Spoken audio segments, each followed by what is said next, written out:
What's up, Greg? What up, Cucumber?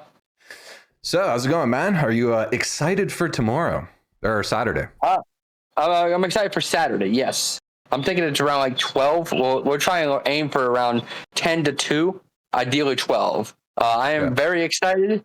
We have pretty much every contestant here and everybody here except for Frank, who is being picked up.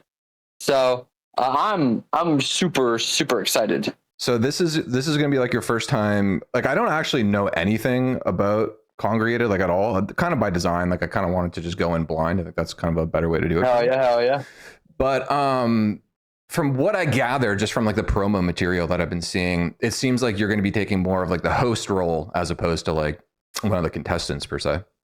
Yeah. I'd say with each and every production I do, it's never going to be the same. We're always going to have a different take. But, the first one was segregated, which means to be separated from somebody, from society or whatever. So I feel like the logical next step to that is congregated, which is a lot of people in one area.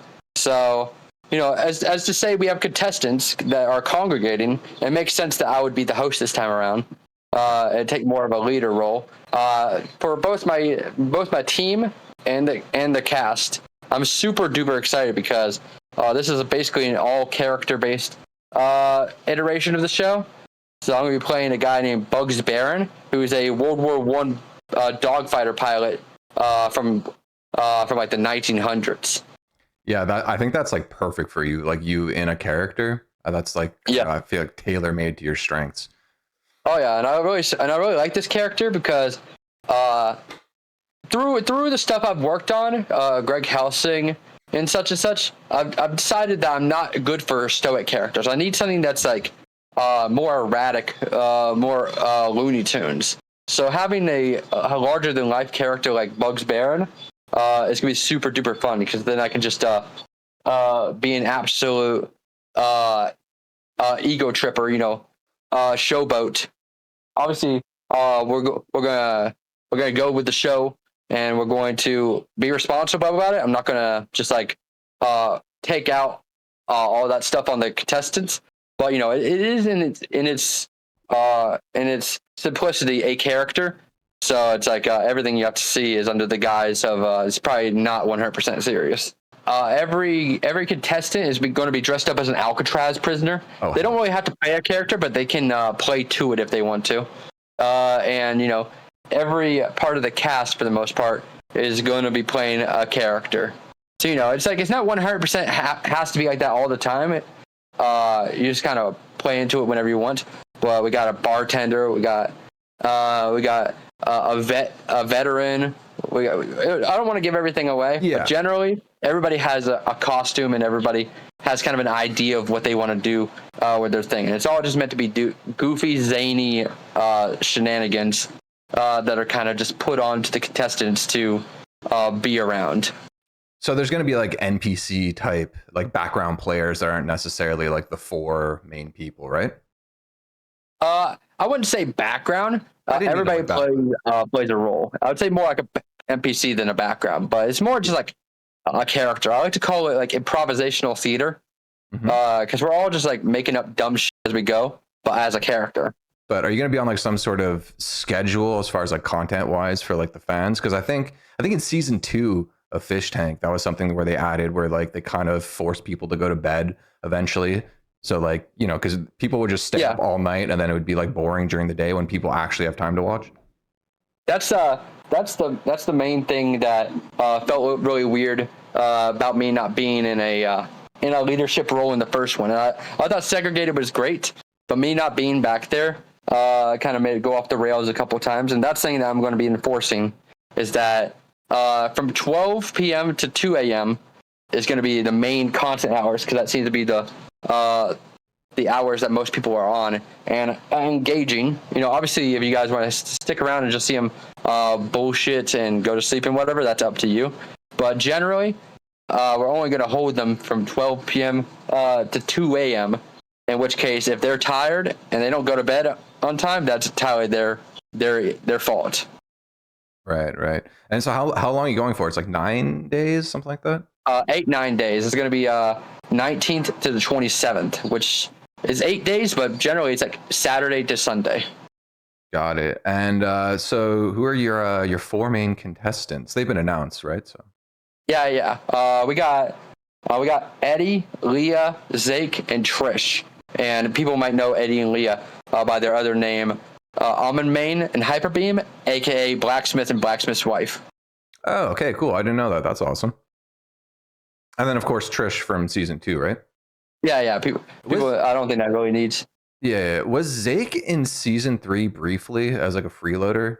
Was that him? No. Zake is just really involved in the fish tank fandom, and I met him, and I thought he's really good for content. All these people were handpicked for their content, their entertainment value. So this isn't like wacky off the wall social stuff. If you're looking for that, I think you should watch Fish Tank. But I think any of my productions, especially this one, are going to be heavily focused on content, and therefore, I think having entertainers entertain is the best way. Is this something like you see as a future for yourself, like doing projects like these moving forward? I would really fucking love to. Like I'm at the hands of my audience. I don't think I need to explain to everybody that making these kind of shows is expensive, and I'm not in it for the money. But it costs a lot to feed 12 people, fly them over, buy props, and basically keep everybody from going insane. So as long as my shows outperform my lowest expectations, I will keep making them. I have ideas for the future if this one does well. Which our last one made $13,000, which I was super surprised by and very gracious, because I didn't expect it to get past 5,000. I literally only made like 5 donation goals, which I think is a really fun concept.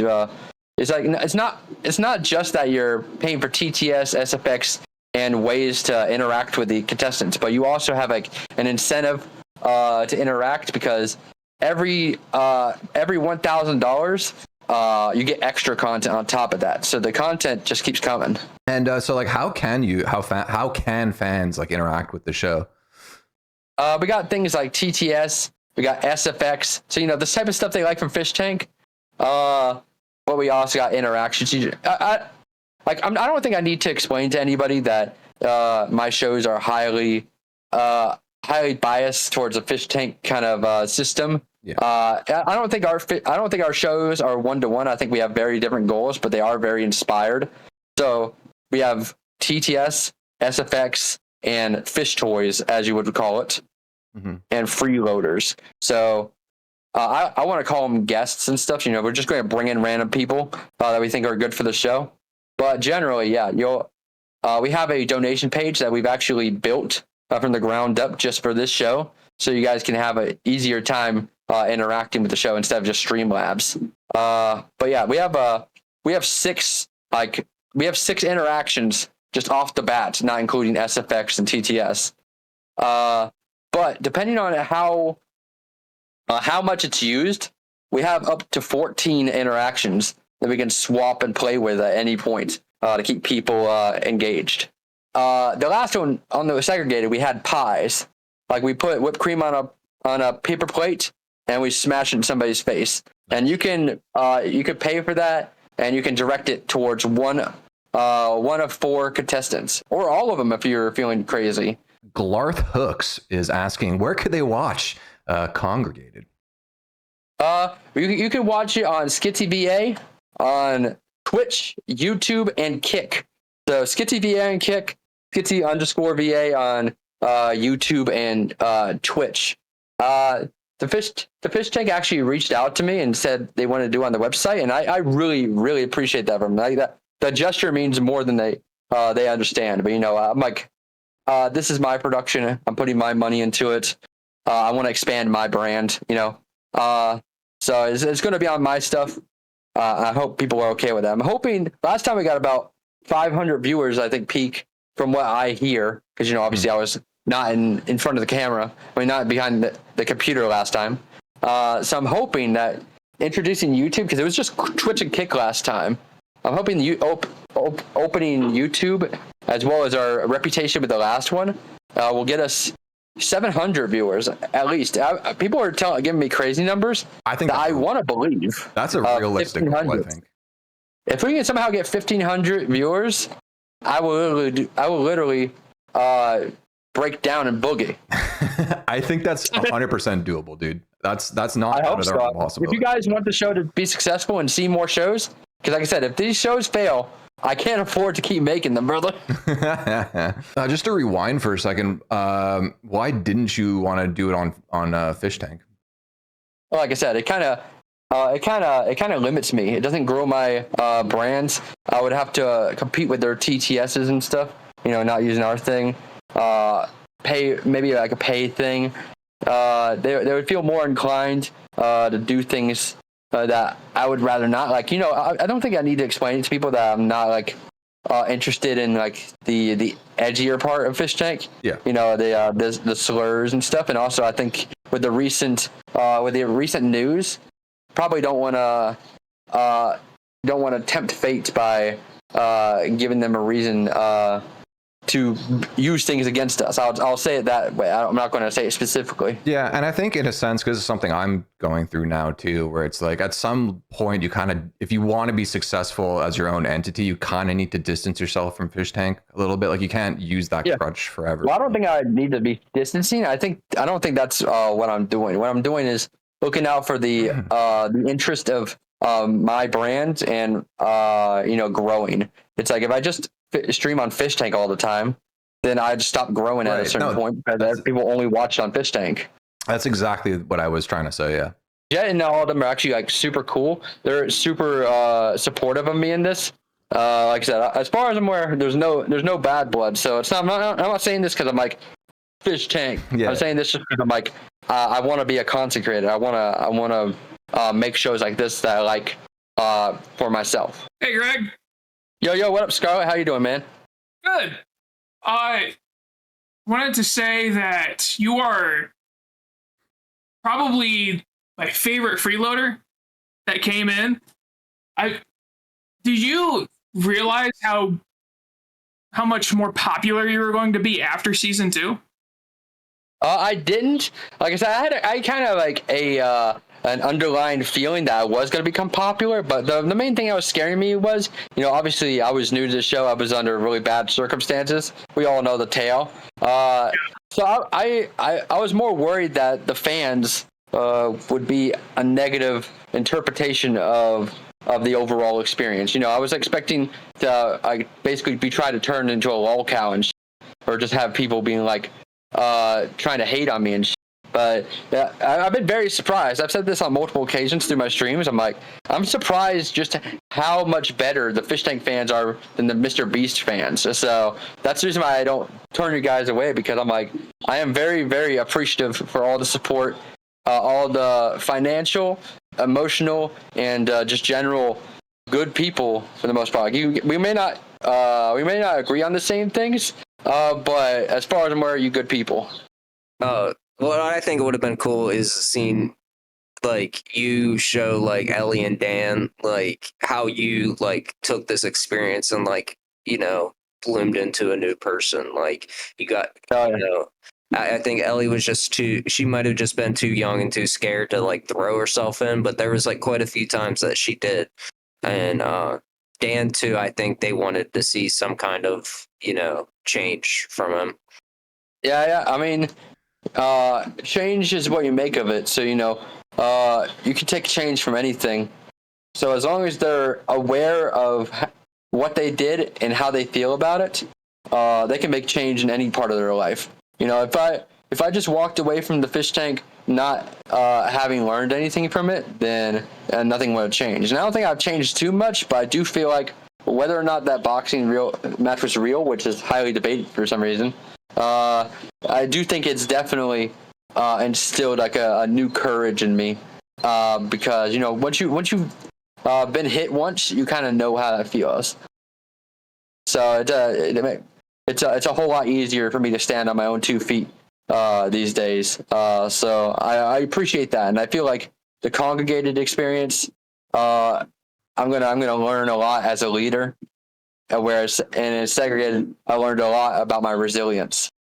Have you been worried about getting shut down since Fish Tank, Greg? No, they're actively on board. They actually reached out and asked me if I wanted to run it on the site. But obviously I'm like I said, there's no harm done. Like, It's like I just want to focus on what I got to do for my brand. I meant more like the legal side, the law, not actual fish tank having you shut down. What, you think I'm going to get in trouble? Or people could like. I mean, we've you or seen it something. recently, right? Yeah, What's stuff like that too. People could like. We're not you. doing anything we're getting shut down over. Yeah, I mean, sure. I don't know. I mean, they had zoning issues. That was like a big one for them. But like, also, people were constantly like swatting the show. Like, even like fans. Like, so it's not even necessarily people they hated. They were just calling. I mean, it's fine. We have it built on land that we own, or my man owns, and we built it. So. But you got a safety net there, unlike fish tank. Yeah. So. Yeah. Like I said, right? My friend, he just likes building, so it didn't take too much of my own money, so that really helps out. It's not the biggest set, but I think you guys are gonna be very, very happy with it. Greg, I'm looking at that mustache. Lovely. Thank you. Prep for that character. I guess my question for you, Greg, would be like, you're more out of tune with a lot of the fish tank guys, and it seems curious that you got in there for what? Clout, or what was the expansion? Money, okay. Because you didn't. I pay you? I didn't know who the fish tank was, so they said, "Do you want to do Mr. Beast for 1 hour for $1,000?" I was fighting. I was struggling to become to stay a solo creator. So when I heard $1,000, I was like, "Yeah, I could use that." That's crazy. Yeah, and then like everyone was wearing drunk glasses or something like that when you came in, right? Yeah. Yeah, it was the classic. What was your like fake Mr. Beast bit? What was your like first impression walking in? Like, were you like, what is going on? Like, did you have like any idea what you were supposed to be walking into? Like, did they tell you it was even being live streamed? Yeah, I knew about all that. I just didn't. I just missed all the parts where they said crazy shit. Right, of course, yeah.